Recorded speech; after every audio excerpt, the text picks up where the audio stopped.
Coco meu, te rog să-mi explici ce mănânci. Șobolan. Hai mă, lasă-mă, ce șobolan mănânci? Tu ce-ai mâncat? Tu ce-ai mâncat? Ia să văd ce am mâncat eu. Ce-ai mâncat?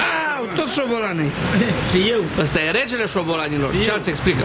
Mâncam șobolan acum, nu știm unde să ajungem noi mâine.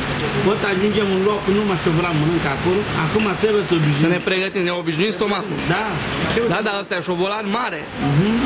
În numele Domnului Iisus vă spunem, care ascultați, că nu mințim. Așa-i, Coco? Păi dar nu, ce-am venit, mă? Zi să te uite aici. Da, ia să vedem, ia. Șobolan mai mare. Și șobolanul ăsta trebuie vânat, crește în junglă. Este supranumit aici regele șobolanilor. Eu am mâncat, am terminat carnea. Ce vrei să mănânc și oasele? Foarte bine. Eu mănânc și oasele. E bun șobolanul. Da. Bun, mă bucur.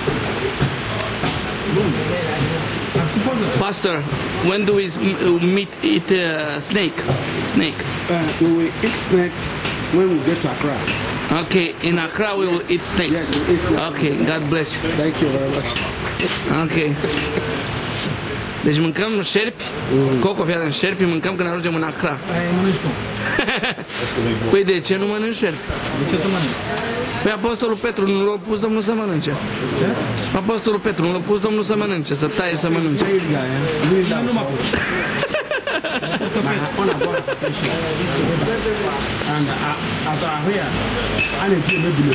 Da.